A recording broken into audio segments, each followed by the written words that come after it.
Hello दोस्तों, कैसे हैं आप सब। स्वागत है आप सभी का कॉमिक वर्ल्ड 2.0 पर। तो चलिए दोस्तों, हाजिर हूँ मैं आप लोगों के सामने एक बार फिर से अनिल मोहन का नावल लेके, जिसका नाम है सरगना, जो कि एक देवराज चौहान सीरीज़ है। ये सीरीज़ 4 नॉवेल्स में डिवाइडेड है: सरगना, मास्टर, गुड्डी और मंत्र। तो चलिए शुरू करते हैं सीरीज़ का पहला नावल, सरगना। चिलचिलाती धूप बदन में जैसे सुइयां चुभो रही थी। आकाश में काले बादलों के टुकड़े इधर उधर मंडरा रहे थे, लेकिन वो बादल जैसे गर्मी के एहसास को और भी बढ़ा रहे थे। खुली जगह और हरियाली के नाम पर कोई पेड़ भी ना होने के कारण गर्मी जैसे जन्मों की दुश्मनी उतारती लग रही थी। गर्म हवा चेहरे को झुलसा रही थी। देवराज चांद के गालों की शेव 4-5 दिन की बड़ी हुई थी। चेहरा पसीने से भीग रहा था। सिर पर पी कैप पड़ी थी। होठों में सुलगती सिगरेट थी। दोनों हाथों में चाय के गिलास थामे वो वीरान सड़क के किनारे बने चाय के कच्चे खोखे से निकला और चंद कदमों के फासले पर सड़क के किनारे खड़े जगमोहन की तरफ बढ़ गया। शरीर पर सफ़ेद कमीज़ थी, जो सफ़ेदी के तौर पर पहचाननी कठिन हो रही थी, और जीन्स की पैंट जैसे अपना नीला रंग भूलकर मटमैली हो रही थी। ऐसा ही हल जूतों का था। देवराज चौहान पास पहुंचा तो जगमोहन ने उसके हाथ से चाय का एक गिलास ले लिया। जगमोहन की हालत भी देवराज चौहान से जुदा न थी। गालों पर बड़ी शेव, सिर के बालों से स्पष्ट लग रहा था कि 4-5 दिन से नहाने को नहीं मिला। मैले से हो रहे कपड़े। बस नहीं आई। जगमोहन ने चाय का घूंट भरते हुए सड़क के उस छोर की तरफ देखा, जो पहाड़ के साथ साथ मुड़ता हुआ ओझल हो रहा था। यह वीरान पहाड़ी इलाका था। दूर दूर तक कोई आबादी ना थी। अगर थी तो वो नामालूम लोगों की। हर तरफ सुर्ख सी पहाड़ियाँ या फिर तपती खाइयाँ ही नजर आ रही थीं। आसमान की तरफ देखो तो लगता था जैसे बादल इतने करीब आ गए कि हाथ बढ़ाकर छू लें। चाय वाला बता रहा था कि शाम 5 बजे एक बस यहाँ से निकलती है। देवराज चौहान ने कलाई पर बंधी घड़ी पर नज़र मारी। अभी 4:30 बजे, आधा घंटा बाकी है। जो बस सुबह यहाँ से निकलती है, शाम को वही वापस आती है, जगमोहन बोला। शायद। देवराज चौहान ने सिर हिलाकर चाय का घूंट भरा। इतनी गर्मी में भी चाय पीनी पड़ रही है। ठंडे के नाम पर पानी भी नहीं है उसके पास। देवराज चौहान ने सड़क के किनारे बनी चाय की दुकान पर नज़र मारी, जो कि 4 बल्लियों और लकड़ियाँ खड़ी करके ऊपर फटी चादर डालकर बनाई गई थी। स्टोव के अलावा 8-10 गिलास और ईंटों के सहारे खड़ा कर रखा बेंच था। देवराज चौहान की निगाह उधर गई जिधर जगमोहन देख रहा था। अभी अभी आगे के मोड़ से होता हुआ एक व्यक्ति इधर आने लगा था। 300 कदमों की दूरी पर था वो, इसलिए ज़्यादा तो स्पष्ट नज़र नहीं आ रहा था। एक बार की देखने पर वो 50 बरस के करीब का लगता था। मूछें थी उसकी। सिर पर छोटे छोटे बाल थे। वो इसी तरह बढ़ता आ रहा था तो उसकी तीखी नाक कुछ स्पष्ट हुई। 5.5 फीट का था। पैंट के ऊपर झूलती कमीज पहन रखी थी। पाँव में पुराने भारी जूते थे। गर्मी से बचने के लिए कैप उसने सिर पर रखकर हाथ में थाम रखी थी, और आगे बढ़ते हुए बाहाँ की कमीज से बार बार चेहरे पर बहते पसीने को पोंछ लेता था। वो पास पहुंचा, ठिठका। देवराज चौहान और जगमोहन की निगाह उस पर ही थी। सर्दी दूर भगाने के लिए चाय पियो। सर्दी? जगमोहन के होंठों से निकला। देवराज चौहान एकटक उसे देख रहा था। उसने बाहाँ से पुनः चेहरे पर बहते पसीने को पोंछा। कैसी घटिया जगह है, पीने को ठंडा पानी भी नहीं मिलता। सर्दी में ठंडा पानी पियोगे? जगमोहन मुंह बनाकर बोला। उसने जगमोहन और देवराज चौहान को सिर से पांव तक देखा। बस का इंतज़ार कर रहे हो? एकाएक वो बोला। हाँ। जगमोहन ने सिर हिलाया। आज नहीं आएगी, उसने हाथ हिलाकर कहा। क्यों? मैंने धक्का दे दिया बस को, पहाड़ से नीचे गई सीधे। वो क्या उठा? तुमने धक्का दिया बस को? देना ही पड़ा। आने जाने का कोई टाइम नहीं है, बेकार में टीन का डब्बा खड़कता है बेवक्त पर। आ गई बस, देवराज चौहान ने कहा। जगमोहन और उस व्यक्ति ने उसी मोड़ की तरफ देखा। वहाँ से धूल उड़ाता कोई वाहन आया था। वो बस नहीं है, वो व्यक्ति बोला। तो? पुराने मॉडल की बड़ी सी गाड़ी है कोई। बहुत जानकारी रखते हो गाड़ियों की? जगमोहन ने उसे देखा। पहले मैं मैकेनिक हुआ करता था। अच्छा, अब क्या करते हो? सेल्समैन ही करता हूँ, वो मुस्कुराया। इस वीरान जगह पर सेल्समैन ही करने आए हो? वो जगमोहन को देखकर अजीब से अंदाज में मुस्कुराया। नाम क्या है तुम्हारा? मनसुख। तभी वो वाहन पास आया और रुक गया। देवराज चौहान की निगाह उस गाड़ी पर ही टिकी हुई थी। मनसुख ने ठीक कहा था कि वो पुराने मॉडल की बड़ी सी गाड़ी है। सफ़ेद रंग था उसका, जो कि अब पीला जैसा दिख रहा था। टायर घिसे हुए थे। सामने के शीशे पर वाइपर चलने की वजह से घिसने के निशान बड़े बड़े और स्पष्ट नज़र आ रहे थे। एक तरफ से बोनट कुछ पिचका हुआ था।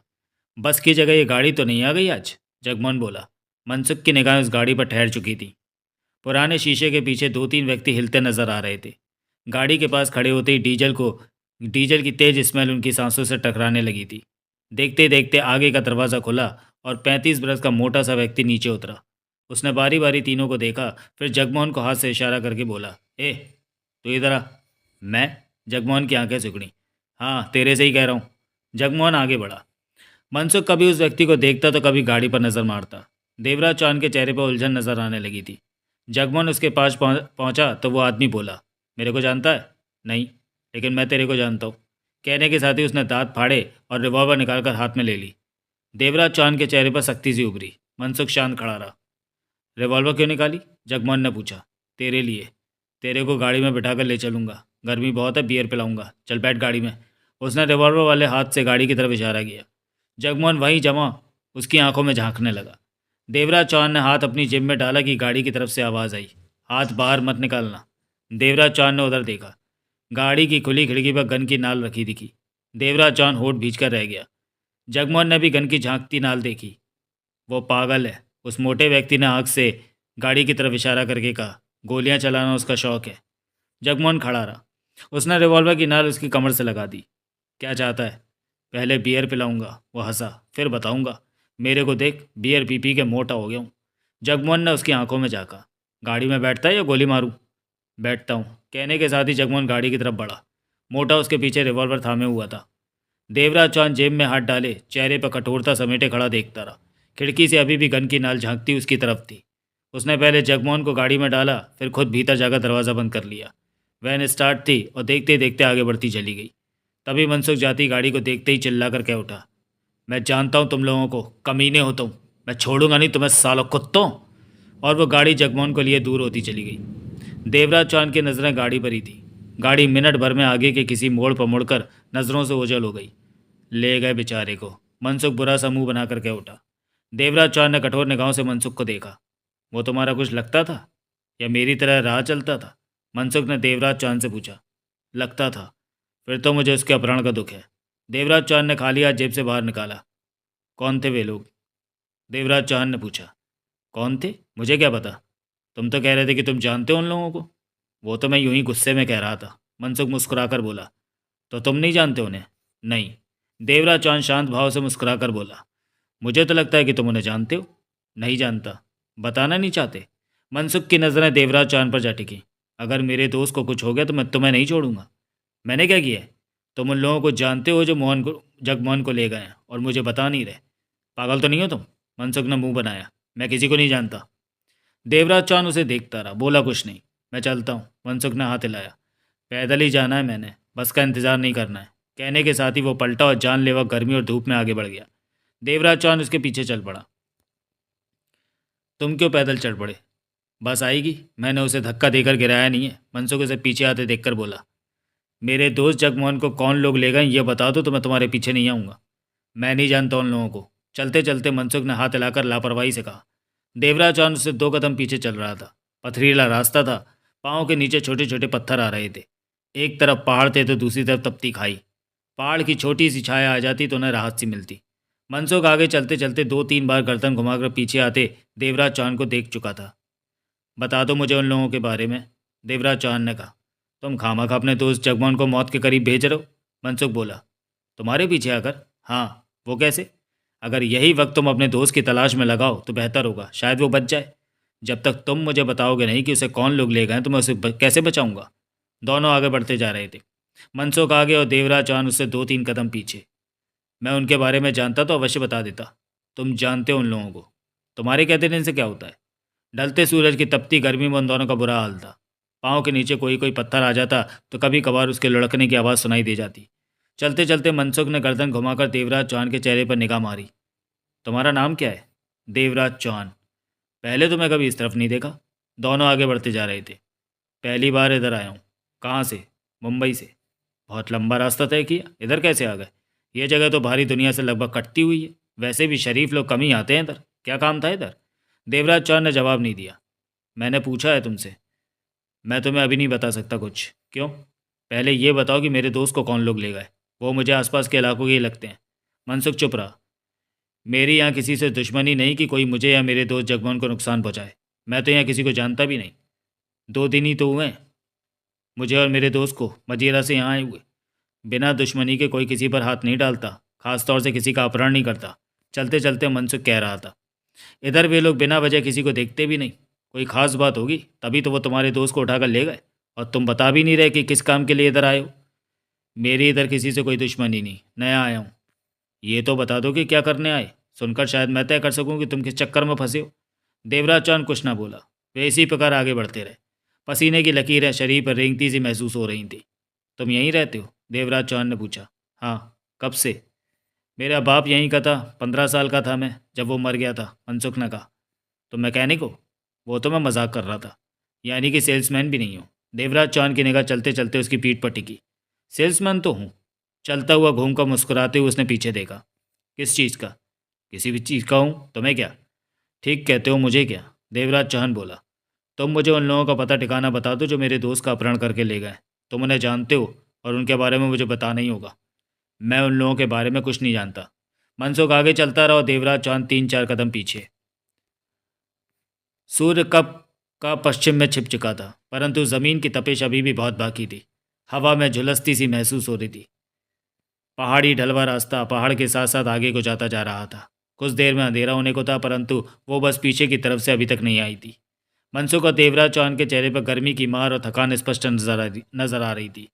उन दोनों का चेहरा इस तरह लाल हो रहा था जैसे दिन भर भट्टी में तपता रहा हो, परंतु दोनों के पास पीने को एक बूंद भी पानी नहीं था। काफ़ी दूर कुछ रोशनी ऐसी चमक रही थी जैसे वहाँ बस्ती हो। वहाँ लोग रहते हैं? देवराज चौहान ने पूछा। जहाँ रोशनी हो रही है? हाँ। तुम भी वहीं रहते हो? हाँ। वो लोग मेरे दोस्त को भी वहीं ले गए? मुझे क्या पता। तुम यहाँ के रहने वाले हो और ये शहर नहीं है कि यहाँ रहने वालों को पहचान ना सको। तुम उन लोगों को बहुत ही अच्छी तरह से जानते हो जो मेरे दोस्त को उठा कर ले गए। देवराज चौहान का स्वर सख्त हुआ। उनके बारे में बताने में तुम बहुत देर लगा रहे हो। वो मेरे दोस्त को मार भी सकते हैं। तुम तो मुसीबत बनकर मेरे पीछे पड़ गए। मनसुख ने चलते चलते बुरा सा मुंह बनाकर कहा। जब तक तुम मुझे उन लोगों के बारे में, अगर तुमने मुझे ज़्यादा तंग किया तो मैं तुम्हें मार दूंगा। मेरे पास रिवॉल्वर है। मनसुख ने बिना पीछे देखे कहा। मेरे पास भी रिवॉल्वर है। पहले गोली तुम चलाओगे या मैं? देवराज चौहान ने कहा। मनसुख कुछ न बोला। दोनों आगे पीछे आगे बढ़ते रहे। अंधेरे की चादर बिछती जा रही थी। शाम की रोशनी गुम होती जा रही थी। वो रोशनियाँ जैसे नज़दीक आती महसूस हो रही थी। कितनी दूर है वो रोशनियाँ? देवराज चौहान बोला। पास ही हैं। मुझे तो दूर लग रही हैं। ये पहाड़ी जगह है, ऐसा ही होता है। पास ही एक रास्ता पहाड़ से नीचे उतरता है, वहाँ से हम 10 मिनट में उन रोशनियों के पास पहुँच जाएंगे। आगे चलते हुए मनसुख बोला। यहाँ कोई रास्ता नज़र नहीं आ रहा। देवराज चौहान ने कहा। 3 घंटों से हमें कोई नहीं दिखा। इधर वही लोग नज़र आते हैं जो लंबे सफ़र पर आते जाते हैं। मनसुख बोला। अगर तुम इसलिए मेरे साथ हो कि मेरे से तुम्हें उन लोगों के बारे में पता चल जाएगा जो तुम्हारे दोस्त को ले गए, तो तुम भूल कर रहे हो। मैं उन लोगों को नहीं जानता। मुझे मालूम है कि तुम जानते हो। ये बात कैसे कह सकते हो? जाने क्यों, मुझे इस बात का यकीन है, देवराज चौहान ने कहा। मनसुख ने ठिठक कर देवराज चौहान को घूरा। देवराज चौहान उसके पास पहुंच गया। उन लोगों को चाहिए था कि वो तुम्हें भी उठा ले जाते, वो जले भुने स्वर में बोला। इससे क्या हो जाता? इस समय तुम मेरा दिमाग खराब न कर रहे होते, कहकर मनसुख पुनः आगे बढ़ गया। देवराज चौहान पुनः उसके पीछे चलने लगा। ऐसा तो नहीं कि तुम उन लोगों से डरते हो जो मेरे दोस्त को ले गए? देवराज चौहान ने कहा। मैं सबसे डरता हूँ, तुमसे भी। मुझे तो ऐसा नहीं लगता। लगेगा भी नहीं, क्योंकि मैं लोगों को यही दिखाता हूँ कि मैं बहादुर हूँ। कुछ देर बाद मनसुख रुका। देवराज चौहान उसके पास पहुँच गया। अंधेरा छाता जा रहा था। दिन की रोशनी का एहसास ही बाकी था। यहाँ से रास्ता नीचे जाता है। मनसुख ने किनारे की तरफ इशारा किया। मैं दिल का बुरा नहीं हूँ, इसलिए कह रहा हूँ कि सावधानी से नीचे उतरना। पैर गलत पड़ा तो पता ही नहीं चलेगा कि जान कब निकली। तुम इस रास्ते से आते रहते हो? बहुत बार। तो मैं अंधेरे में ये रास्ता कैसे देख पाऊंगा? देवराज चौहान ने कहा। मेरे पीछे पीछे आते रहो या फिर सुबह होने का इंतजार करो। रात को यहाँ गर्मी नहीं लगती, मज़े से रह लोगे। कहने के साथ ही मनसुख उस रास्ते के किनारे के रास्ते पर उतरने लगा। देवराज चौहान ने नीचे झाँका। नीचे तक ज़्यादा पहाड़ तो देखा, परंतु रास्ता नज़र ना आया। मुझे कुछ नज़र नहीं आ रहा, देवराज चौहान ने कहा। मैं क्या करूं? मनसुख नीचे उतरता बोला। देवराज चौहान को पहाड़ के नीचे ही रोशनियां होती नज़र आ रही थी। अगले ही पल वो भी सावधानी से नीचे उतरने लगा। पैर टटोल टटोल के नीचे रख रहा था, परंतु मनसुख तब तक कुछ नीचे उतर चुका था। तुम बहुत तेज़ी से नीचे उतर रहे हो, देवराज चौहान बोला। इस तरह मुझे नीचे उतरने का रास्ता कैसे पता चलेगा? आराम से आते रहो, नीचे उतरता मनसुख बोला। मैं तुम्हारे लिए रुक नहीं सकता, मुझे जल्दी है। तुम इस तरह नहीं जा सकते, देवराज चौहान ठिठका। मुझे बताओ कि मेरे दोस्त को कौन लोग ले गए? मनसुख कोई जवाब देने की अपेक्षा नीचे उतरता रहा।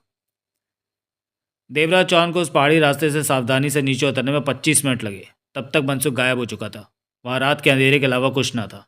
सामने ही रोशनियाँ हो रही थीं। कस्बा या गांव जैसा लगता था वो।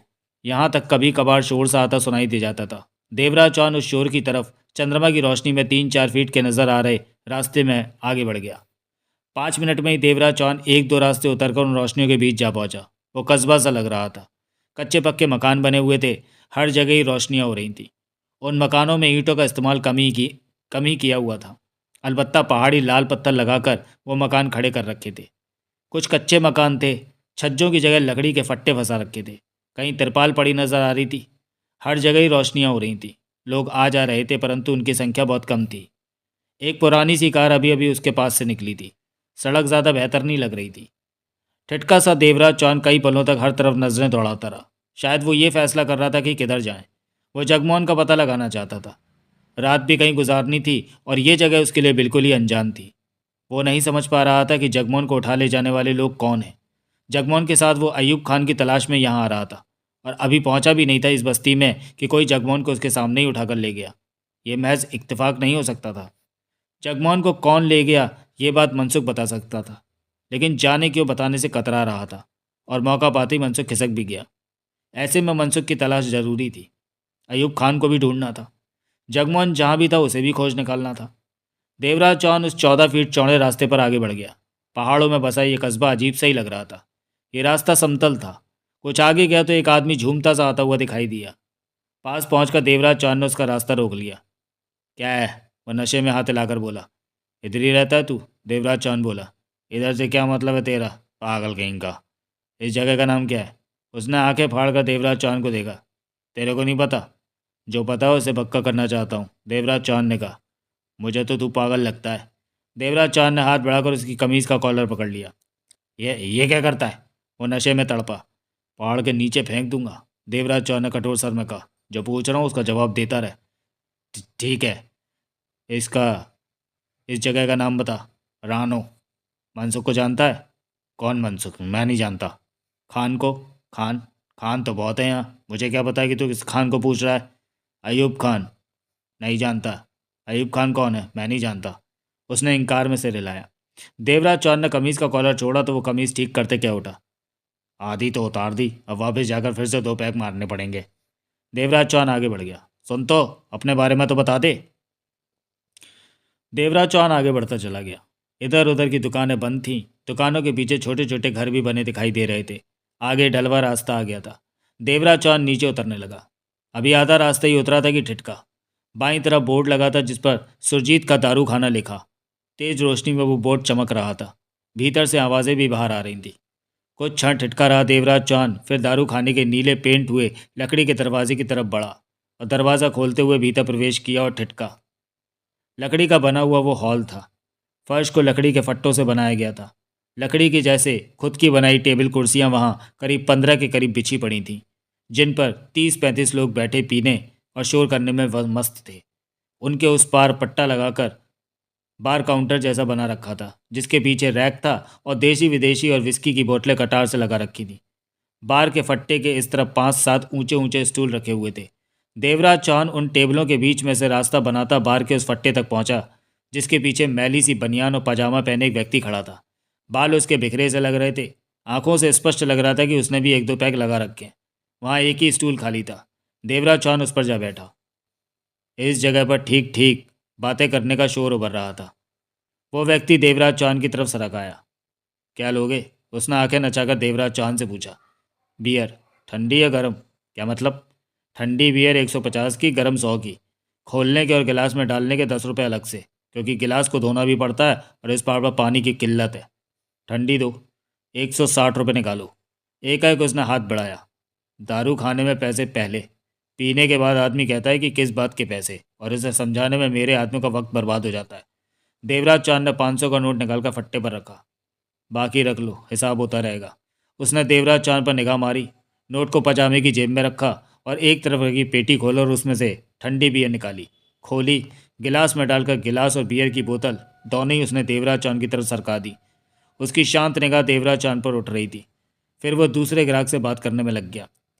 देवराज चौहान ने गिलास उठाकर एक ही सांस में आधे से ज़्यादा खाली कर दिया।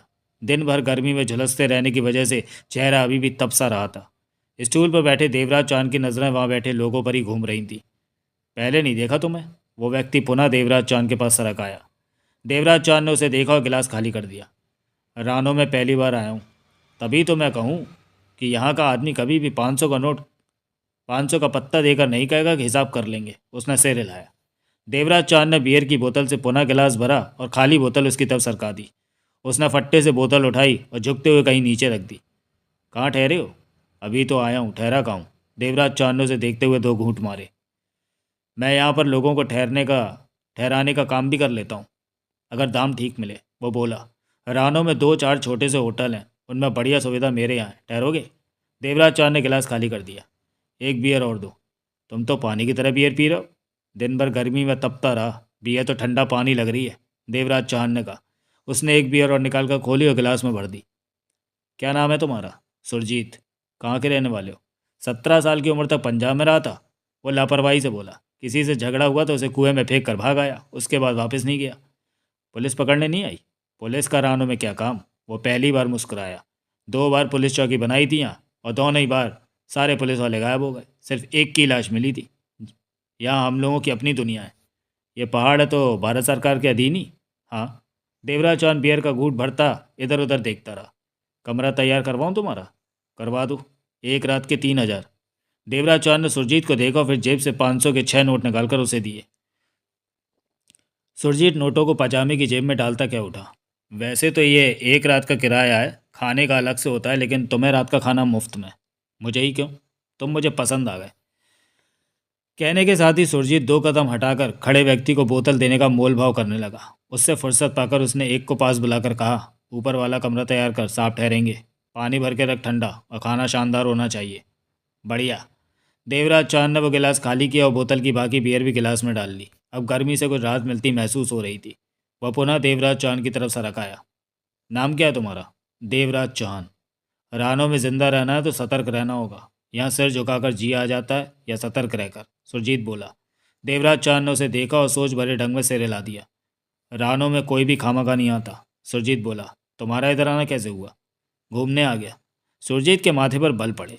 देवराज चांद को उसने गहरी निगाहों से देखा, फिर कुछ नहीं बोला।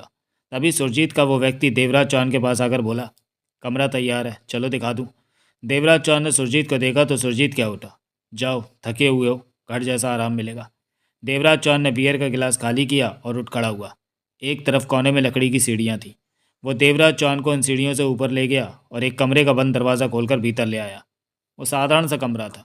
ज़रूरत की थोड़ी बहुत चीज़ें वहाँ मौजूद थीं। मैं जाऊँ? वो व्यक्ति बोला।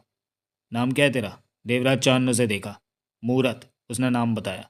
सुरजीत को भेज मेरे पास। अभी? हाँ अभी। देवराज चांद ने कहा और सिगरेट सुलगा ली। मूरत बाहर निकल गया। देवराज चांद उस वक्त बेड पर तकिया लगाए अधलेटा सा था कि सुरजीत ने भीतर प्रवेश किया। बनियान और पजामे में ही था वो। एक तरफ बड़ी पुरानी सी कुर्सी को खींचते हुए बैठ गया। मैं जानता था कि तुम जल्दी मुझसे मिलोगे, सुरजीत बोला। कैसे जानते थे? देवराज चांद सीधे बैठते हुए बोला। नए आए हो यहाँ, रहने का ठिकाना नहीं। सुरजीत ने शांत स्वर में कहा। पास में नोट है।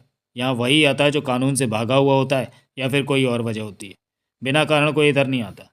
देवराज चांद की निगाह उस पर ही थी। तुम या तो मुझे बताओगे कि रानों में क्यों आए हो, या मुझसे कहोगे कि रानों में टिकना चाहते हो। इसके लिए तुम्हें रहने की जगह और काम की ज़रूरत है। क्या यहाँ पर कोई किसी को ढूंढने नहीं आता? देवराज चांद ने उसकी आंखों में झाँका। सुरजीत के माथे पर बल पड़े, फिर शांत सा देखने लगा। तो तुम किसी को ढूंढने आए हो? सुरजीत संभला सा देखा। हाँ, और तुम्हारा धंधा ऐसा है कि तुम उसे मेरे लिए तलाश कर सकते हो, देवराज चांद ने कहा। मैं उसे तलाश क्यों करूँगा तुम्हारे लिए? क्योंकि मैं तुम्हें नोट दूंगा। सुरजीत ने सिर हिलाया। नोट पहले लूँगा? पहले दूंगा, मगर काम पूरा ना हुआ तो? नोट वापस मंजूर है। तुम्हें जिसकी तलाश है वो रानो का ही है या कहीं से रानो आ पहुंचा है? इस बारे में विश्वास के साथ नहीं कह सकता, लेकिन यह पक्का है कि वह रानो का नहीं है। नाम? अयूब खान। 2 पल चुप रहकर सुरजीत बोला। दिखने में कैसा लगता है वो? साधारण सा, सामान्य सा है। पैंट कमीज पहनने का आदी है और सिर के छोटे छोटे बाल हैं। सिगरेट पीता है। यहाँ किसके पास आया हो सकता है? मैं नहीं जानता। मुझे इतना पता है कि वो रानो आया है, देवराज चांद ने कहा। सुरजीत ने पहलू बदला और बोला। तुम्हें उसकी ज़रूरत क्यों है? ये जानने की तुम्हें ज़रूरत नहीं, तुम्हारी इच्छा। सुरजीत ने सिर हिलाया। अयूब खान कब आया रानू? 6 दिन हुए होंगे। सुरजीत के चेहरे पर सोच के भाव हो रहे। ये काम जल्दी करो तो बेहतर होगा। नोट। देवराज चौहान ने 500 की गड्डी निकाली और इसकी तरफ उछाल दी। सुरजीत ने गड्डी थामी, देखी, फिर बोला, काम होने के बाद कितना दोगे? लालच मत बढ़ाओ, ये भी ज़्यादा है। सुरजीत के चेहरे पर मुस्कान उभरी, फिर गड्डी को पजामे की जेब में रख लिया। उठा। मनसुख को जानते हो? सुरजीत की आंखें सुकड़ी। मनसुख? देवराज चौहान ने सहमति से सिर हिलाया। कौन है ये? जब मुझे मिला तो खुद को मैकेनिक कहने लगा, फिर सेल्समैन कहने लगा। रानों का ही रहने वाला है। 15-17 साल का था तो किसी ने उसके बाप को मार दिया। ये सब बातें मनसुख ने ही बताई मुझे। कहाँ मिला था तुम्हें? देवराज चौहान ने बताया। तुम वहाँ क्या कर रहे थे? आ रहा था इधर को। सुरजीत को चुप कर रहकर बोला। मनसुख की क्या ज़रूरत पड़ गई तुम्हें? जानते हो? हाँ, रानों का ही है, उससे क्या काम है? मेरा दोस्त मेरे साथ था तब। कुछ लोग सफ़ेद रंग की बड़ी पुरानी गाड़ी में आए और रिवॉल्वर दिखाकर मेरे दोस्त को साथ ले गए। मैंने कुछ करना चाहा तो मेरी तरफ गन तान दी। सुरजीत के चेहरे पर गंभीरता आ गई। मनसुख उन लोगों को पहचानता है जो मेरे दोस्त जगमोहन को इस तरह ले गए, लेकिन जाने क्यों बता नहीं रहा। मेरा दोस्त खतरे में है, मैंने उसे उन लोगों से आज़ाद कराना है। उस गाड़ी का नंबर देखा था? नहीं, परंतु टेम्पो जैसी उस सफ़ेद गाड़ी को मैं आसानी से पहचान सकता हूँ। देवराज चौहान ने कहा। मनसुख की खबर नहीं है मेरे पास कि वो किधर मिलेगा। देवराज चौहान उसे देखता रहा। पता करूंगा मनसुख के बारे में, कल पता चल जाएगा, बता दूंगा। मैं तुम्हें ऐसे इंसान का पता बता देता हूँ जो ऐसी ही सफ़ेद गाड़ियाँ किराए पर देता है रानों में। अधिकतर लोग उससे ही गाड़ी किराए पर लेते हैं। बताओ। सुरजीत ने उसे रास्ता और जगह पर पहुंचने की निशानी बताई। सुलेमान है ये, पेशे से मैकेनिक है और ख़तरनाक है। गाड़ियाँ किराए पर देने का काम करता है रानों में। इसके यहाँ जो गाड़ियाँ खड़ी हों उनमें से पहचानने की दिन वाली सफ़ेद गाड़ी वहाँ से तो किराए पर नहीं ली। देवराज चौहान ने सिर हिलाया।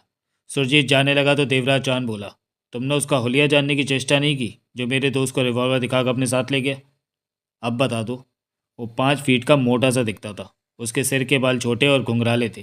कानों में सोने की बाली थी। सुरजीत की आंखें सुकड़ी। मुझे लगता है कि तुम मेरे लिए मुसीबत खड़ी करके रहोगे। सुरजीत ने एक गहरी सांस लेकर कहा। तो मैं सस्ते में यहाँ रख लिया था। मुसीबत खड़ी करने वाले से ज़्यादा किराया लेते हो, देवराज चौहान बोला। सुरजीत चुप रहा। इस मोटे से आदमी के बारे में बताओ। मीरा चंद नाम है इसका।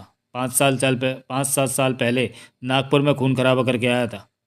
रानों में से पैसा देकर काम लिया जा सकता है। मेरे ख्याल में किसी ने मीरचंद को पैसा देकर ही तुम्हारे दोस्त को उठवाया होगा। मीरचंद किधर मिलेगा?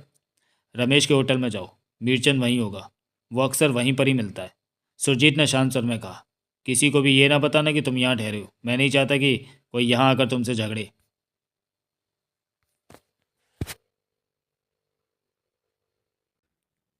देवराज चौहान नहा धोकर 15 मिनट में ही सुरजीत के यहाँ से निकला और सुरजीत के बताए रास्ते पर चलता हुआ रमेश के होटल जा पहुंचा। पहाड़ की ढलान पर बनी वो 2 मंजिला पतली और लंबी सी जगह दिख रही थी। माथे पर रमेश का होटल बोर्ड 2 बल्बों की रोशनी में चमक रहा था। देवराज चौहान भीतर प्रवेश कर गया। लकड़ी की टेबलों पर 15 के करीब बैठे लोग खाना भी खा रहे थे और पी भी रहे थे। एक तरफ ढाबे जैसी जगह पर पतीले रखे 2-3 लोग अंगीठी पर खाना बनाने का काम कर रहे थे। दूसरी तरफ ऊपर जाती लकड़ी की सीढ़ियाँ नजर आ रही थीं। शांत सा माहौल था वहाँ। 2-3 लोग खाना सर्व करने में लगे थे। देवराज चौहान एक टेबल पर जा बैठा। ऑर्डर लेने एक आदमी आया। ऑर्डर देकर देवराज चौहान ने पूछा, मीरचंद नहीं आया आज? शायद नहीं आया। वैसे वो अक्सर यहीं होता है, सुबह से नहीं देखा उसे। किधर मिलेगा? किधर रहता है? ये मैं नहीं जानता। मीरचंद से भला मेरा क्या वास्ता? कहकर वो ढाबे जैसी जगह की तरफ चला गया। ये तो स्पष्ट था कि मीरचंद यहीं होता था, परंतु आज नहीं आया। देवराज चौहान वहाँ से खाना खाकर आधे घंटे पश्चात बाहर निकला। बाहर ठंडी हवा चलनी शुरू हो गई थी। सड़कों पर अब बहुत ही कम लोग आ जा रहे थे। देवराज चौहान सुलेमान के बारे में पूछता हुआ आगे बढ़ने लगा। 1 घंटे बाद वो सुलेमान के गैराज पर पहुंचा, जो कि खुले में बना हुआ था। पीछे के अहाते में गाड़ियां खड़ी नजर आ रही थी, परंतु वहाँ अंधेरा ही था। प्रवेश द्वार वाला हिस्सा कॉटेज की तरह बना हुआ था। वो 4-5 कमरे थे। बाहर बोर्ड पर सुलेमान गाड़ी वाला लिखा रोशनी में चमक रहा था। भीतर कमरे में भी रोशनी हो रही थी। देवराज चौहान पहले वाले कमरे में पहुंचा। 20-22 बरस का युवक नींद में डूबा था। देवराज चौहान ने उसे नींद से उठाया। उठने पर वो कुछ देर तक तो देवराज चौहान को देखता रहा, फिर बोला, क्या चाहिए? तुम लोग गाड़ियाँ किराए पर देते हो? हाँ। यहाँ किराए पर कौन गाड़ियाँ लेता है? सब लेते हैं, पहाड़ी इलाका है। लोग गाड़ियाँ खरीद कर उसे संभाल तो सकते नहीं। ऐसे में जब ज़रूरत पड़ती है हमसे किराए पर ले लेते हैं। गाड़ियाँ दिखाओ। किराए पर लेनी है? युवक ने गहरी निगाहों से देवराज चौहान को देखा। तो तुम्हें नहीं मिल सकती। क्यों? हम गाड़ियाँ सिर्फ वो नहीं देते हैं जिन्हें जानते हैं और उम्मीद होती है कि गाड़ी वापस आएगी। गाड़ियाँ दिखा तो सकते हो, जब किराए पर देनी नहीं तो दिखाने का क्या फ़ायदा? मैं गाड़ी की कीमत देकर गाड़ी को किराए पर ले जाऊंगा। देवराज चौहान मुस्कुराया। ये बात तुमने पहले क्यों ना कही? वो दांत फाड़कर उठ खड़ा हुआ, टेबल पर रखी टॉर्च उठा ली। दोनों उस कमरे से निकले और पीछे अहाते में खड़ी गाड़ियों के पास पहुंचे। देवराज चौहान ने उसके हाथ से टॉर्च ले ली। गाड़ियों में भला क्या देखना, वो क्या उठा। इस बात की हमारी गारंटी है कि अगर गाड़ी में तेल होगा तो रास्ते में कहीं भी रुकेगी नहीं। इंजन एकदम फिट है। देखने में हमारी गाड़ियाँ ज़्यादा अच्छी नहीं लगती, परंतु चलने में बढ़िया हैं। देवराज चौहान टॉर्च की रोशनी उन टेम्पो जैसी गाड़ियों पर डालता आगे बढ़ा।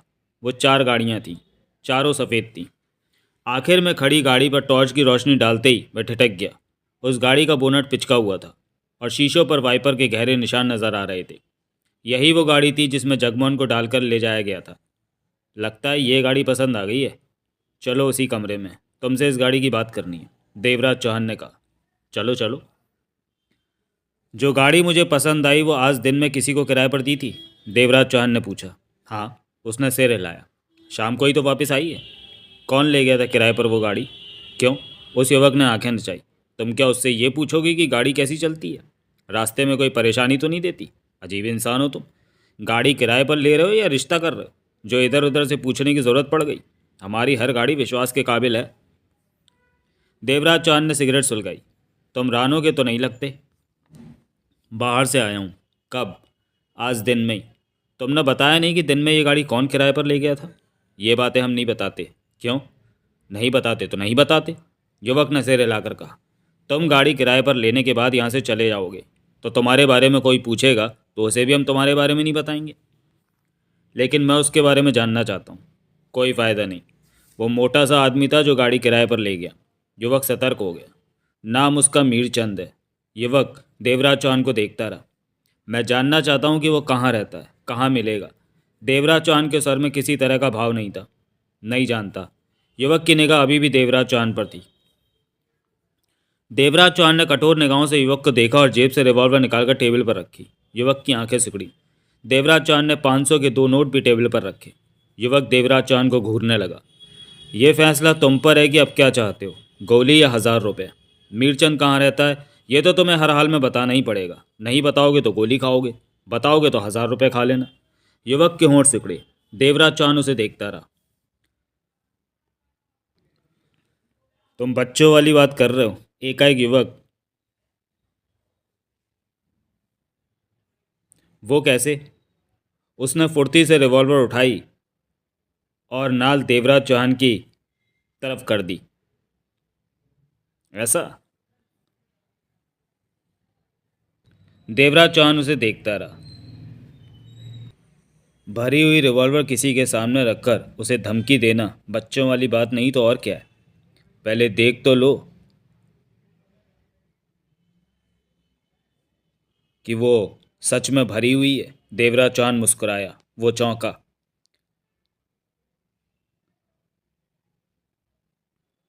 रिवॉल्वर की मैगजीन चेक करने में जुट गया। वो उसी पल देवराज चौहान फुर्ती से उठा और जोरदार घूंसा उसके चेहरे पर मारा। वो कुर्सी सहित नीचे जा गिरा। रिवॉल्वर उसके हाथ से निकल गई। देवराज चौहान देवराज चौहान चक्कर काटता उसके पास पहुंचा और रिवॉल्वर उठाकर वापस कुर्सी पर आ बैठा। युवक उठा। होठों के कोने से बहती खून की पतली सी लकीर नजर आने लगी थी। ऐसे मौके पर जब ये चेक करना हो कि रिवॉल्वर में गोली है या नहीं तो सामने वाले पर गोली चलाकर चेक करते हैं। रिवॉल्वर खोलकर चेक करोगे तो यही हाल होगा तुम्हारा। उसने खा जाने वाली नज़रों से देवराज चौहान को देखा। बैठो। उसने कुर्सी सीधी की और बैठा। मीरचंद किधर मिलेगा मुझे? तुम गलत जगह आकर गलत सवाल पूछ रहे हो। वो उखड़े स्वर में क्या उठा। सुलेमान का गैराज है ये। यहाँ आकर कोई दादागिरी नहीं कर सकता। लगता है सुलेमान के बारे में तुम्हें पता नहीं। देवराज चौहान ने कठोर निगाहों से युवक को देखा, फिर शब्दों को चबाते हुए क्या उठा। कहाँ मिलेगा मीरचंद? इसके साथ ही देवराज चौहान ने रिवॉल्वर की नाल उसकी तरफ कर दी। तुम? वो थोड़ा घबराया। मुझ पर गोली नहीं चला सकते। क्यों? सुलेमान बगल वाले कमरे में सोया हुआ है। गोली की आवाज़ सुनकर वो आएगा और तब तक तुम मर चुके होगे। उसने सूखे होठों पर जीभ फेरी। देवराज चौहान ने टेबल पर रखे दोनों नोट उठाकर वापस जेब में डाले। अब मैं तुम्हें गोली मारने मारने जा रहा हूँ। देवराज चौहान की आवाज़ में खतरनाक भाव नजर आ गए थे। बचना चाहते हो तो मुझे मीरचंद के बारे में बता दो कि वो कहाँ मिलेगा। उसके चेहरे का रंग फक पड़ गया था। बच्चे पर रौब डालते हो? देवराज चौहान ने चौंक कर दरवाजे की तरफ देखा। वहाँ 50 बरस का सख्त शरीर वाला व्यक्ति खड़ा था। उसने लुंगी और बनियान पहन रखी थी। मूछें और गालों पर ज़रा ज़रा दाढ़ी थी। बनियान पर हाथ फेरता वो देवराज चौहान को देख रहा था। देवराज चौहान की आंखें सिकुड़ी। सुलेमान? उसके होंठ हिले। खूब पहचाना। वो मुस्कुराकर भीतर आ गया। हवा के रुख को पहचाना जानते हो? समझदार हो। जानते हो कि इस वक्त पर अगर बीच में कोई दखल दे सकता है तो वो सुलेमान के अलावा कोई नहीं हो सकता। करीब आकर उसने देवराज चौहान के हाथ में दबी रिवॉल्वर की नाल को पकड़ा। देवराज चौहान ने आंखें सिकुड़कर सुलेमान को देखा। छोड़ दे इसे। सुलेमान मुस्कुराया। कब तक पकड़ेगा रिवॉल्वर को? थक जाएगा, मैं पकड़ लेता हूँ। देवराज चौहान ने रिवॉल्वर छोड़ दी। सुलेमान ने नाल से पकड़े रिवॉल्वर को टेबल की ड्रॉज खोलकर भीतर रख दिया। तू यहाँ क्या कर रहा है? जा हाथ मुंह धो ले, बाद में आना। वो युवक जल्दी से बाहर निकल गया। सुलेमान युवक वाली कुर्सी पर बैठा और मुस्कुराकर देवराज चौहान को देखा। कौन हो तुम? देवराज चौहान नाम है मेरा। मैंने पूछा कौन हो तुम? सुलेमान ने अपना सवाल दोहराया। नाम बता दिया। तुम्हारे लिए नाम जान लेना ही बहुत है, देवराज चौहान बोला। मैं सुन रहा था कि तुम मीरचंद को पूछ रहे हो। हाँ। अपना ठिकाना बताओ, कहाँ पर ठहरे हो? क्यों? मीरचंद को वहीं भेज दूंगा। देवराज चौहान ने उसकी आंखों में झांका। सुलेमान उसे ही देख रहा था। मैं किसी शरीफ आदमी के यहाँ ठहरा हूँ और वो नहीं चाहता कि उसके यहाँ दंगा हो। रानों में भला ऐसा कौन सा शरीफ है जो तुम जैसे शरीफ को अपने यहाँ रखेगा? सुलेमान मुस्कुरा पड़ा।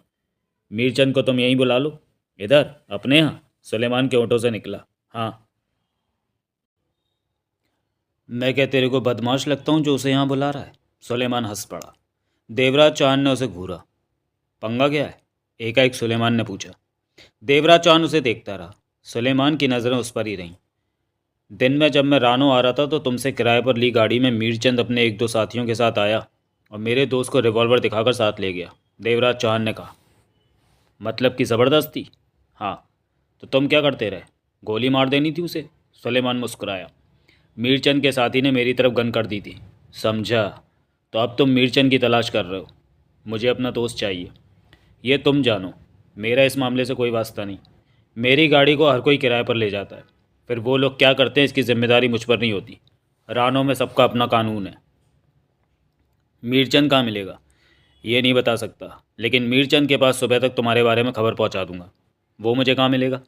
मीरचंद ने इस बारे में कुछ कहा तो तुम्हें बता दूंगा। कल दिन में आकर मालूम कर लेना। देवराज चौहान खड़ा हुआ। रिवॉल्वर वापस दो। सुलेमान ने रिवॉल्वर निकालकर वापस दे दिया। रानों में क्या करने आए हो? किसी के पीछे आया हूँ। वो 5-7 दिन पहले रानो पहुँचा है, देवराज चौहान ने कहा। कौन? अयूब खान। किसके संग रहता है ये? सुलेमान की आंखें सिकुड़ी। यही तो मालूम करने की कोशिश कर रहा हूँ। सुबह आऊँगा, मीरचंद से बात कर लेना। मेरा दोस्त मेरे हवाले कर दे। मेरी उसकी कोई दुश्मनी नहीं थी, नहीं तो ये झगड़ा महंगा पड़ेगा। कहने के साथ ही देवराज चौहान बाहर निकल गया। सुलेमान वहीं बैठा शांत निगाहों से खुले दरवाजे के बाहर देखता रहा। देवराज चौहान जब सुरजीत के दारू खाने पर पहुंचा तो आधी रात हो चुकी थी। दारू खाना बंद हो चुका था, अलबत्ता बाहर एक दो शराबी नशे में लुढ़के पड़े थे। मूरत मिला। उसने ही दरवाज़ा खोला था। वो सोने जा रहा था। बहुत देर लगा दी। मूरत उसे देखते ही कह उठा। काम था। देवराज चौहान सीढ़ियों की तरफ बढ़ गया। खाना लगाऊं? तैयार है। खा लिया। सुरजीत कहाँ है? ऊपर ही होगा। मेरी ज़रूरत तो नहीं, सो जाऊं? सो जाओ। ऊपर चढ़कर देवराज चौहान अपने कमरे में पहुंचा। दिन भर के सफ़र और भागदौड़ से वो पूरी तरह थक चुका था। जूते उतारकर देवराज ने हाथ मुंह धोया और जगमोहन के बारे में सोचते हुए बेड पर लेटने जा रहा था कि सुरजीत कमरे में आया। मूरत से पता चला कि तुम आ गए हो, सुरजीत बोला। देवराज चौहान ने उसे देखकर सिर हिलाया। अपने दोस्त को ढूंढ पाए तुम? मीरचंद को ढूंढ रहा हूँ, उसके बाद ही जगमोहन का पता चलेगा, देवराज चौहान ने कहा। कैसे ढूंढ रहे हो? वो सफ़ेद गाड़ी सुलेमान के यहाँ से मीरचंद ने किराए पर ली थी, जिस पर वो जगमोहन को ले गया। तुमने गाड़ी को देखा? हाँ। सुलेमान क्या कहता है? वो मीरचंद का पता ठिकाना बताने को तैयार नहीं। वो मीरचंद को बता देगा कि मैं उसे ढूंढ रहा हूँ। कल बुलाया सुलेमान ने कि मीरचंद का जवाब ले जाऊँ, देवराज चौहान ने कहा। क्या फिर तुम सुलेमान के पास जाओगे? देवराज चौहान ने सिर हिलाया। वो ठीक बंदा नहीं है। आज कैसे पेश आया तुम्हारे साथ? अच्छी तरह। मुझे उससे कोई शिकायत नहीं हुई।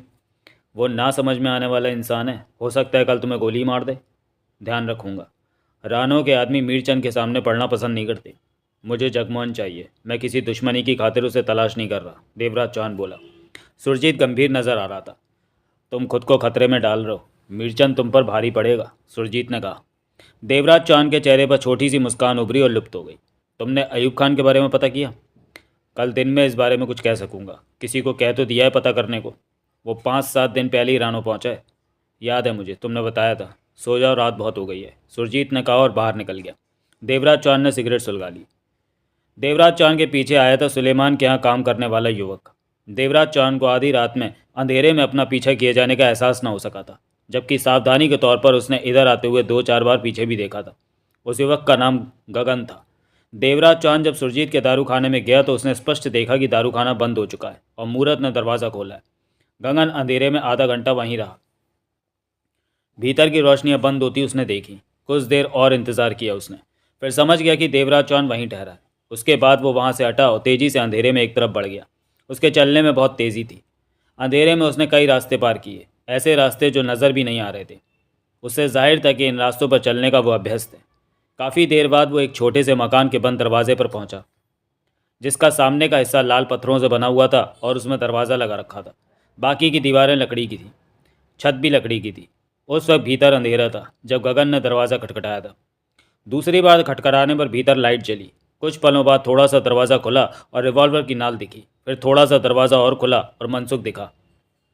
उसने गगन को पहचाना और रिवॉल्वर पीछे करते हुए वो पीछे हटा तो गगन ने भीतर प्रवेश किया और पल्लों को बंद किया। भीतर की रोशनी में दोनों के चेहरे स्पष्ट दिखे। मनसुख का चेहरा नींद से भरा हुआ था, बाल बिखरे हुए थे। वो नींद से उठा था। इतनी रात गए क्यों आया गगन? मनसुख एक तरफ पड़े बेंच पर बैठ गया। सब ठीक तो है? एक मामला है। क्या? मीरचंद से नोट वसूले जा सकते हैं। मनसुख की आंखें सिकुड़ी। क्या बोलता है? एक आदमी देवराज चौहान है, नाम है जिसका। वो मेरे पास आया, गुस्से में था, खतरनाक भी लगा। मेरे से वो मीरचंद का पता पूछ रहा था, जिसने दिन में गाड़ी किराए पर ली थी। मनसुख के होंठ भिज गए। वो मीरचंद को ढूंढ के रहेगा। फिर बात कर मीरचंद से, सारा मामला बता। गगन मुस्कुराकर बोला, मैं जानता हूँ देवराज चौहान किधर टिका है। मीरचंद को बता देते हैं और उससे नोट ले लेते हैं। उसके काम की खबर है। तुम मीरचंद से बात कर सकते हो मनसुख? जा सो जा, रात बहुत हो गई है। मनसुख शब्दों को चबाकर बोला। क्या? गगन अचकचा गया। इस मामले से पीछे हो जा। क्यों? गगन के माथे पर बल पड़े। मैं देवराज चौहान को जानता हूँ, मिल चुका हूँ। वो मुझे मीरचंद से भी ज़्यादा सख्त जान पड़ा। हमें किसी से क्या, हमारा मकसद तो मीरचंद को देवराज चौहान की खबर देकर नोट कमाना है। उसमें कौन ताकतवर है और कौन नहीं, इस बात से हमें कुछ नहीं लेना देना। गगन क्या उठा। मीरचंद इस खबर के 5,000 तो दे ही देगा। कहाँ ठहरा है देवराज चौहान? सुरजीत के। मनसुख कुछ पल चुप रहा, फिर शांत स्वर में बोला, इस मामले से पीछे हट जा। क्यों? सलाह दे रहा हूँ। मुझे तेरी सलाह मंजूर नहीं मनसुख। गगन की आवाज़ में उखड़ापन आ गया। मैं ये काम नहीं करना चाहता। सोच ले मनसुख, काम तो हो जाएगा। मैं नारायण के पास चला जाऊंगा। वो नोट कमाने का मौका नहीं छोड़ता, लेकिन तेरे से ज़्यादा प्यार है, इसलिए पहले सीधा तेरे पास ही आया हूँ। मैं ये काम नहीं करूँगा, कहते हुए मनसुख ने इनकार में गर्दन हिलाई। मर्जी तेरी। गगन मुड़ते हुए दरवाजे की तरफ बढ़ा। मैं नारायण से बात कर लेता हूँ। गगन बाहर निकल गया। मनसुख होठ सिकोड़े कुछ पल वहीं बैठा रहा, फिर बाहर जाने के लिए तैयार होने लगा। मनसुख ने सुरजीत के दारू खाने का दरवाज़ा खटखटाया। भीतर दरवाजे के पास ही सोए मूरत की आंख खुली। वो उठकर दरवाजे के पास पहुंचा। दारू खाना बंद हो गया, दफा हो जाओ, मूरत ने उखड़े स्वर में कहा। मूरत, मैं मनसुख हूँ। मूरत ठिठका सा बंद दरवाजे को देखता रहा। मनसुख की आवाज़ उसने पहचान ली थी। मूरत ने दरवाज़ा खोला तो मनसुख भीतर आया। रात को भी चैन नहीं है? मूरत मनसुख को टटोलती निगाहों से देखता क्या उठा। सुरजीत कहाँ है? नींद में है। उसे बुला या मुझे वहाँ ले चल। यहीं रुक, मैं उसे तेरे आने के बारे में बताता हूँ, कहकर मूरत वहाँ से चला गया। मिनट भर बाद ही सुरजीत के साथ लौटा। इतनी रात को अगर तूने हैरान किया मनसुख, सुरजीत बोला। क्या बात है? तेरे को मुसीबत से बचाऊं तो मुझे क्या मिलेगा? साल भर दारू पीते रहना मेरे से। सुरजीत की आंखें सिकुड़ी। लेकिन बात क्या है? देवराज चौहान। सुरजीत चौंका। देवराज चौहान को तूने अपने यहाँ ठहरा रखा है? मनसुख की निगाह सुरजीत पर थी। सुरजीत मनसुख को देखता रहा। जवाब दे। हाँ, परदेसी है, रहने को जगह है। मेरे ख्याल से मीरचंद देवराज चौहान के लिए यहाँ कभी भी आ सकता है। हो सकता है ना भी आए, लेकिन आ सकता है। मनसुख ने गंभीर स्वर में कहा। बोल, अब क्या बोलता है? फिर तो देवराज चौहान को यहाँ से हटा देना ही बेहतर होगा। सुरजीत सोच भरे स्वर में क्या उठा। मुझे देवराज चौहान के पास ले चल। तू गड़बड़ तो नहीं कर रहा मनसुख? मैंने तेरे से पहले कभी गड़बड़ की है? मनसुख मुस्कुराया। देवराज चौहान खतरनाक है। अगर तुम कोई चालाकी कर रहे हो तो मैं देवराज चौहान को जानता हूँ और वो मुझे जानता है। सुरजीत मनसुख को लेकर देवराज चौहान के कमरे तक पहुंचा। दरवाज़ा बंद था। सुरजीत ने दरवाज़ा थपथपा कर कहा, दरवाज़ा खोलो देवराज चौहान, कोई तुमसे मिलने आए। 2 पलों बाद ही भीतर से देवराज चौहान की आवाज़ आई, मुझसे मिलने कोई नहीं आ सकता, तुम मनसुख है, कहता है कि तुम उसे जानते हो। उसी क्षण दरवाज़ा खुल गया। देवराज चौहान और मनसुख की नज़रें मिली। मनसुख मुस्कुराया। तुम शाम को मुझे छोड़कर खिसक गए थे। देवराज चौहान होठ से गुड़कर बोला। मुसीबत से हर कोई पीछा छुड़ाता है। अब क्यों आए? देवराज चौहान की निगाह उसके चेहरे पर थी। तू मुसीबत में पड़ने वाला है देवराज चौहान, नोट दे तो तेरे को बचा सकता हूँ। देवराज चौहान होठ से कोड़े से देखता रहा। सिर्फ 5,000? दूंगा। मुसीबत कैसी है? देवराज चौहान ने पूछा। मेरे साथ चल, सब बताऊंगा। ये 5,000 सुबह तक चलेंगे। नोट पहले मेरे हवाले कर। देवराज चौहान ने सुरजीत को देखा और फिर उसे 5,000 रुपये दिए। सुरजीत, मनसुख नोटों को जेब में डालता हुआ बोला। देवराज चौहान मेरे साथ जा रहा है। तू कचरा इस तरह साफ करवा देगी जैसे इधर कोई ठहरा ही नहीं। सुरजीत ने सिर हिलाया। मैंने? देवराज चौहान ने सुरजीत से कहा। तेरे से मनसुख के बारे में पूछा था। तेरे को इसका नाम भी बताया और हुलिया भी, लेकिन तूने मुझे मनसुख के बारे में नहीं बताया। सुरजीत चुप रहा। वक्त खराब न कर। मनसुख ने देवराज चौहान को देखा। अगर कुछ ना हुआ तो? अच्छी बात है, अगर कुछ ना हुआ तो, मनसुख ने कहा और दरवाजे की तरफ बढ़ गया। देवराज चौहान उसके पीछे पीछे निकल गया। सुरजीत, आगे बढ़ता हुआ मनसुख पीछे देखे बिना बोला, कमरा साफ करा देना। सुरजीत से रिलाकर रह गया। मनसुख और देवराज चौहान बाहर निकल गए वहाँ से। मूरत उनके पीछे गया और 2 मिनट बाद ही वापस लौटते क्या उठा। मामला क्या है? शायद मीरचंद से वास्ता रखता है। वो देवराज चौहान की तलाश में इधर आ सकता है। मीरचंद? मूरत कुछ व्याकुल हुआ। चिंता की कोई बात नहीं, वो आया तो उसे देवराज चौहान यहाँ नहीं मिलेगा, ना आया तो बढ़िया। लेकिन बीच की बात क्या है? अभी तो पता नहीं। मनसुख जल्दी में था, कल सब पता चलेगा। तू ये कमरा ठीक से साफ कर दे। समझ गया। सुरजीत वहाँ से बाहर निकला और अपने कमरे की तरफ बढ़ गया। उसके चेहरे पर सोच के गंभीर भाव दिख रहे थे और आंखों में कठोरता आ गई थी। मनसुख देवराज चौहान को अपने यहाँ ले आया। यहाँ आराम से रह, कोई नहीं आएगा। देवराज चौहान एक तरफ रखे तख्त जैसे बेड पर बैठता हुआ बोला। अब बता बात क्या है। मनसुख उसके पास ही कुर्सी पर बैठ गया। तू सुलेमान क्या पूछताछ करने गया था? वहाँ उस सफ़ेद गाड़ी को पहचाना और मीरचंद के बारे में पूछा? तेरे को किसने बताया? गगन ने। गगन कौन? वो युवक तो नहीं जो वहाँ बैठा? वही। मनसुख सिर लाता हुआ कह रहा था। तू जब वहाँ से वापस आया तो उसने तेरा पीछा किया और देखा कि तू कहाँ ठहरा है। फिर वो सीधा मेरे पास आया, सारी बात मुझे बताई। गगन का इरादा था कि तेरे बारे में मीरचंद को खबर देकर कीमत के रूप में उससे कुछ वसूल कर लिया जाए। मैंने इस काम को मना कर दिया तो वो नारायण के पास चला गया। नारायण कौन? मेरे जैसा सेल्समैन ही है। मनसुख मुस्कुराया। सेल्समैन? खबरें भेजता है इधर उधर की। समझा। देवराज चौहान ने सिर हिलाया। और तुम मेरे पास आ गए मुझे वहाँ से निकालने। 5,000 मेरे से ले लिया, उधर ना सही अपनी सेल्समैनी इधर दिखा दी। बुरा क्या किया? देवराज चौहान मनसुख को देखता रहा। मैंने तुम्हें नोटों के लिए वहाँ से नहीं निकाला तो? सुरजीत मेरी पुरानी पहचान का है, उससे अच्छी पटती है। मीरचंद नारायण की बात सुनकर तेरे पे हाथ डालने सुरजीत के यहाँ पहुँचता। तू उसे उधर ही मिलता तो वो सुरजीत को भी नुकसान पहुँचाता। देवराज चौहान उसकी बात समझा। मैं नहीं चाहता था कि खामखा सुरजीत को नुकसान पहुँचे। ज़रूरी तो नहीं कि मीरचंद आज रात मेरी तलाश में सुरजीत के यहाँ जाए। ये तो इस बात पर निर्भर है कि मीरचंद तुम्हें कितनी गंभीरता से लेता है। मैं मीरचंद को नहीं जानता, मेरी उससे कोई दुश्मनी नहीं। वो जगमोहन को ले गया और मैं जगमोहन को वापस पाना चाहता हूँ। देवराज चौहान ने शांत स्वर में कहा। मनसुख कुछ पलों तक देवराज चौहान को देखता रहा, फिर बोला, कोई तो वजह होगी कि वो जगमोहन को उठा ले गया। मैं वो वजह नहीं जानता। मीरचंद अधिकतर काम दूसरों के लिए करता है, नोट लेता है और दूसरों के कहे काम पूरे करता है। तुम कहना चाहते हो कि मीरचंद ने किसी के कहने पर जगमोहन को उठाया? मैं तो सिर्फ तुम्हें जानकारी दे रहा हूँ, मनसुख ने गंभीर स्वर में कहा। रानों में एक से एक खतरनाक लोग भरे पड़े हैं और मीरचंद ऐसे लोगों के बीच रहकर पैसे लेकर काम करता है। बहुत खतरनाक है वो। मुझे सिर्फ जगमोहन की ज़रूरत है। वो क्या है और क्या नहीं मुझे कोई मतलब नहीं। मनसुख चुप रहा। मीरचंद कहाँ मिलता है? मैं नहीं जानता। मनसुख कुर्सी से उठ खड़ा हुआ। झूठ मत बोलो, सच में नहीं जानता? अगर तुम गगन के कहने पर ही मीरचंद को ढूंढते तो कहाँ ढूंढते? देवराज चौहान के माथे पर बल दिखने लगे। पता नहीं, मनसुख ने लापरवाही से कहा। तुम मुझे मीरचंद के बारे में बताना नहीं चाहते। देवराज चौहान का सर कठोर हो गया।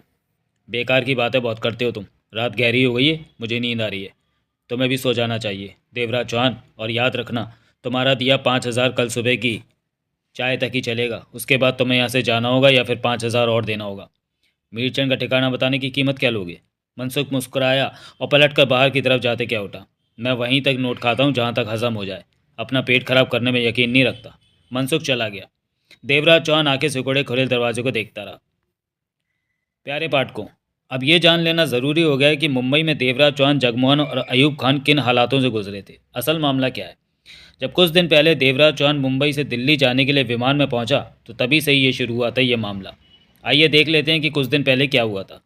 देवराज चौहान मुंबई के सांता क्रूज एयरपोर्ट के रनवे पर खड़े ब्रिटिश एयरवेज के विमान में बैठा था, जो कि मुंबई से दिल्ली, कुवैत और इटली होते हुए इंग्लैंड पहुंचता था। देवराज चौहान का सफ़र दिल्ली तक का ही था। देवराज चौहान ने आंखों पर प्लेन ग्लास का चश्मा चढ़ा रखा था, मूंछें और दाढ़ी लगाई हुई थी। सिर पर ऐसी विग रखी हुई थी जिसके पीछे से बाल गर्दन तक थे और माथे पर ज़रा ज़रा कटे बाल थे। विमान के इंजन की तेज़ तीखी आवाज़ कानों में पड़ रही थी। लगभग सभी यात्री विमान में आ चुके थे। तभी एक 50 बरस की स्वस्थ और आकर्षक औरत ने भीतर प्रवेश किया। प्रवेश द्वार पर खड़ी एयर होस्टेस ने उसका स्वागत किया, टिकट देखी, फिर उसे देवराज चौहान की बगल वाली सीट पर बिठा गई। औरत ने देवराज चौहान पर नज़र मारी। शुक्र है कि कोई जवान चेहरा बगल में बैठा है। औरत ने गहरी सांस लेकर कहा, कल जब दिल्ली से मुंबई आई तो 80 साल का बूढ़ा साथ वाली सीट पर बैठा था, बार बार बाथरूम जा रहा था। देवराज चौहान ने औरत को देखा और मुस्कुरा दिया। कहाँ तक जा रहे हैं आप? औरत ने पूछा। दिल्ली। मैंने भी तो वहीं जाना है। औरत ने सिर हिलाया। शादी करा ली आपने? क्या? देवराज चौहान ने उसे देखा। शादी करा ली आपने? I mean marriage? नहीं। देवराज चौहान ने मुस्कुराकर शांत स्वर में कहा, मैंने करा ली। 6 महीने पहले ही मैंने शादी की। मैडम, देवराज चौहान ने कहा, मेरी आदत कम बोलने और कम सुनने की है। ओह, आपकी और मेरी आदत कितनी मिलती है। मुझे तो बिल्कुल भी बोलने की आदत नहीं है। ये देखो प्लेन कितना शोर करता है। जब तक टेक ऑफ नहीं कर लेता तब तक शोर ही डालता रहता है। तभी विमान के टेक ऑफ की उद्घोषिका ने बेल्ट बांध लेने को कहा। फिर अगले 10 मिनट में ही विमान ज़मीन छोड़कर आसमान में पहुंच चुका था। विमान के इंजन की चीखने की आवाज़ अब कानों में पड़नी बंद हो गई थी। सब कुछ शांत सा लग रहा था। औरत बेल्ट खोलते हुए बोली, मुझे तो मुसीबत लगता है बेल्ट बांधना। उसने देवराज चौहान को देखा। मैं तारा हूँ, मिसेस तारा। आपका क्या नाम है? मुझे वक्त ही नहीं मिला अपना नाम बताने का। देवराज चौहान ने बेहद शांत अंदाज में पहलू बदलते हुए कहा, सुरेंद्र पाल। ओह, कितना अच्छा नाम है, सुरेंद्र पाल। तुम्हें मालूम है इस नाम के मेरे 3 दोस्त थे। एक के साथ तो बात शादी तक पहुंच गई थी, कार्ड भी छप गए थे, लेकिन वो किसी और लड़की के साथ भाग गया। सुनकर दुख हुआ। दुखी होने की कोई बात नहीं। महीने बाद उस लड़की ने उसे छोड़ दिया, वो वापस मेरे पास आ गया। देवराज चौहान ने उसे देखा, मुस्कुराया। मैंने उसे माफ़ कर दिया, लेकिन उससे शादी नहीं की, क्योंकि तब तक मुझे कोई दूसरा पसंद आ गया था। कहते हुए मुस्कुराकर उसने दांत दिखाए। मैंने तो 25 में ही शादी कर लेनी थी, लेकिन क्या करूं, जिसे भी देखती थी वही पसंद आ जाता। फैसला करते करते 50 साल की हो गई कि किससे शादी करूं। देवराज चौहान गर्दन घुमाकर एयर टाइट खिड़की के बाहर देखने लगा। तभी एयर होस्टेस पास पहुंची। औरत ने अपने लिए डबल पैक विस्की लाने के लिए कहा, जबकि देवराज चौहान ने कॉफ़ी के लिए। वैसे तो मैं भी प्लेन में कॉफ़ी ही पीती हूँ, एयर होस्टेस के जाने के बाद मिसेस तारा कह उठी। लेकिन जब विमान आसमान में उड़ रहा हो तो विस्की ज़रूर पी लेनी चाहिए। इससे विमान गिर जाने वाले बुरे बुरे ख्याल नहीं आते। देवराज चौहान एयर टाइट खिड़की से बाहर देखता रहा। दिल्ली तक का सफ़र इसी तरह रहा। मिसेस तारा रह रहकर उससे बात करती रहीं। एक दो बातों के अलावा शायद ही उसने किसी अन्य बात का जवाब दिया हो। आधे घंटे की नींद भी ले ली थी मिसेस तारा ने। आखिरकार प्लेन ने लैंड किया दिल्ली एयरपोर्ट पर। सामान के नाम पर देवराज चौहान के पास केवल एक एयर बैग था, मिसेस तारा के पास सिर्फ हैंड बैग।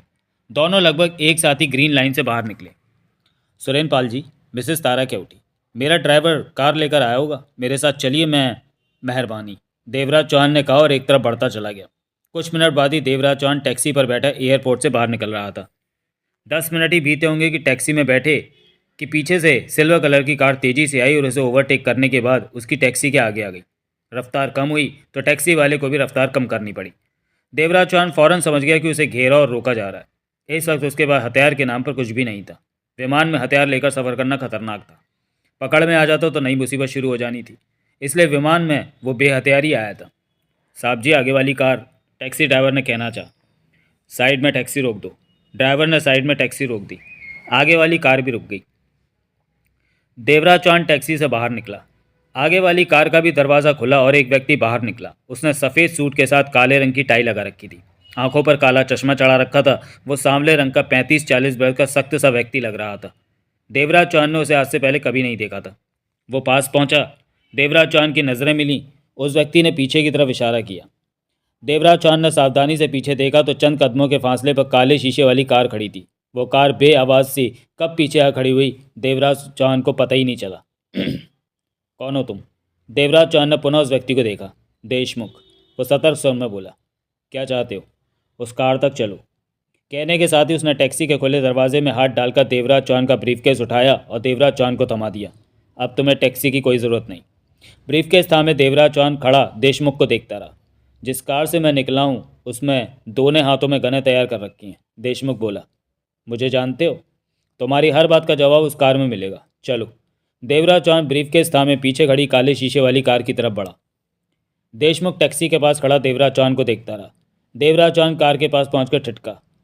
तभी पीछे वाला दरवाज़ा खुला। देवराज चौहान ने भीतर देखा तो उसकी आंखें सिकुड़ी। चेहरे पर अजीब से भाव उभरे। भीतर मिसेस तारा बैठी मुस्कुरा रही थी। स्वागत है देवराज चौहान, आओ, भीतर आओ। तो तुम मुझे जानती हो? देवराज चौहान क्या उठा। क्यों नहीं? देवराज चौहान को मैं नहीं पहचानूंगी तो कौन पहचानेगा? मिसेस तारा हौले से हंसी। भीतर आ जाओ। तुम्हें तलाश करके तुम तक पहुंचने में मेरे 20 लाख रुपए लग गए हैं, लेकिन 20 लाख खराब नहीं गए। देवराज चौहान खड़ा मिसेस तारा को देखता रहा। कुछ भी सोचो मत, तुम्हारा अपहरण नहीं हो रहा। ये हमारी दोस्ताना मुलाकात है, कोई ज़बरदस्ती नहीं है। तुमसे कुछ बात करनी है। तुम आज़ाद हो हर वक्त। कार में मेरे अलावा सिर्फ ड्राइवर है। क्षणिक सोच के पश्चात देवराज चौहान आगे बढ़ा और खुले दरवाजे से भीतर जा बैठा। दरवाज़ा बंद कर लिया। अगले ही पल वो काले शीशे वाली कार तेज़ी से सड़क पर आगे बढ़ गई। देशमुख ने यह देखकर राहत भरी सांस ली और जेब से 200 रुपये निकालकर टैक्सी वाले को दिए और उसकी कार की तरफ बढ़ गया। चंद पलों में ही उसकी कार मैडम तारा की कार के पीछे थी। करीब 5 मिनट तक कार में चुप्पी रही। अब मिसेस तारा बेहद शांत और खामोश थी। वो इस वक्त विमान वाली मिसेस तारा नहीं लग रही थी जो सिर्फ बोलने में विश्वास रखती थी। कार तेजी से सड़कों पर दौड़े जा रही थी। देवराज चौहान, उसने अचानक ही गंभीर स्वर में चुप्पी तोड़ी। ताराचंद को जानते ही होगे तुम? ताराचंद? नाम तो सुना ही होगा। मुंबई अंडरवर्ल्ड में एक ही ताराचंद है, वह बोली। हाँ, अगर तुम ताराचंद गरुड़ की बात कर रही हो तो। देवराज चौहान के माथे पर बल पड़े। मैं उसी ताराचंद गरुड़ की पत्नी हूँ। लोग मुझे मैडम तारा कहते हैं। देवराज चौहान उसे देखता रह गया। ताराचंद का कहना है कि उसने तुम्हें एक बार मौत के मुंह से बचाया था। उसने पुनः कहा। वो ठीक कहता है।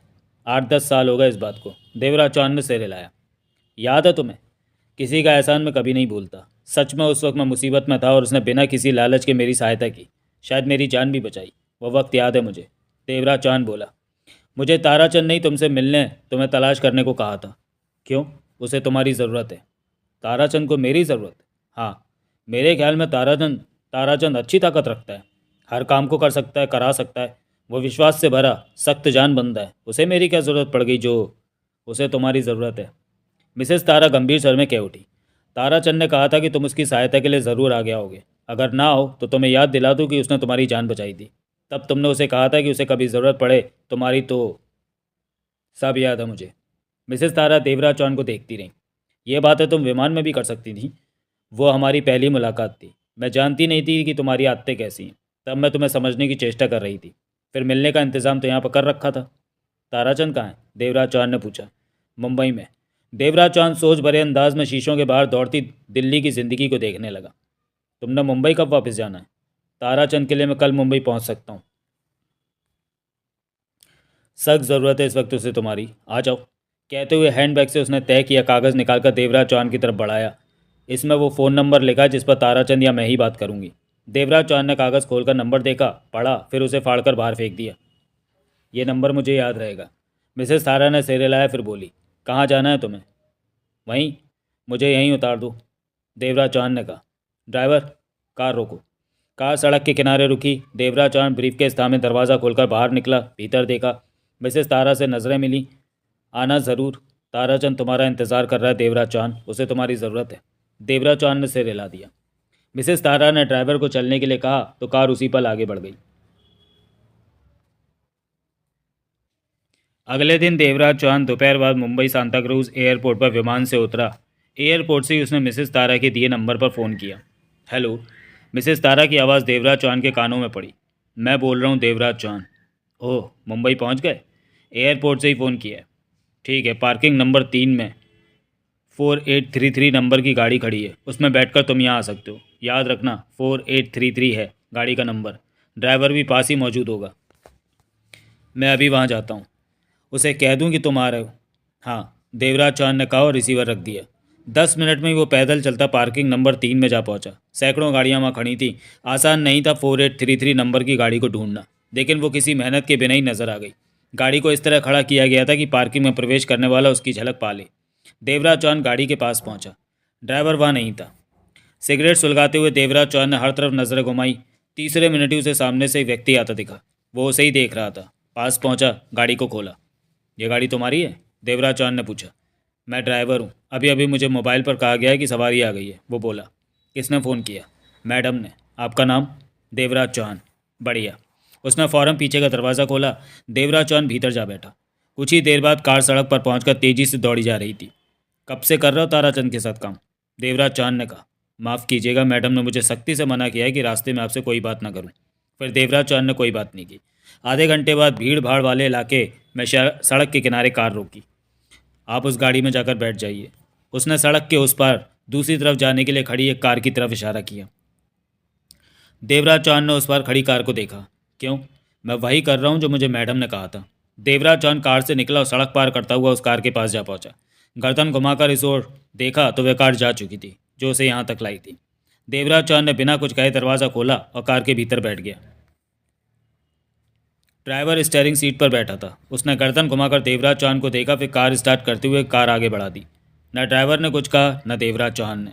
20 मिनट बाद कार एक बाजार के पास रुकी। आपको यहाँ उतरना होगा, ड्राइवर बोला। देवराज चौहान बिना कुछ कहे कार से निकला और दरवाज़ा बंद कर दिया। कार आगे बढ़ गई। देवराज चौहान फुटपाथ पर खड़ा इधर उधर नजरें घुमाने लगा। वो समझ नहीं पा रहा था कि मैडम ताराचंद तक उसे ले जाने में इतनी सतर्कता क्यों बरत रही हैं। मिनट भर भी नहीं बीता होगा कि उसके पास एक पुरानी सी कार आकर रुकी। देवराज चौहान ने देखा ड्राइविंग सीट पर मैडम तारा बैठी हुई थी। उसने दरवाज़ा खोला, उसके बगल में जा बैठा। तारा ने कार आगे बढ़ा दी। तुम इतनी सतर्कता क्यों इस्तेमाल कर रही? देवराज चौहान ने कहना चाहा। ज़रूरी है, मैडम, तारा ने गंभीर स्वर में कहा। जब ताराचंद के पास पहुंचोगे तो समझ जाओगे। कहते हुए तारा शीशे में भी देख रही थी कि कोई उनका पीछा तो नहीं कर रहा। तो चलिए दोस्तों, वीडियो को यहीं समाप्त करते हैं और मिलते हैं सरगना के दूसरे भाग में अगले वीडियो में। तब तक के लिए धन्यवाद।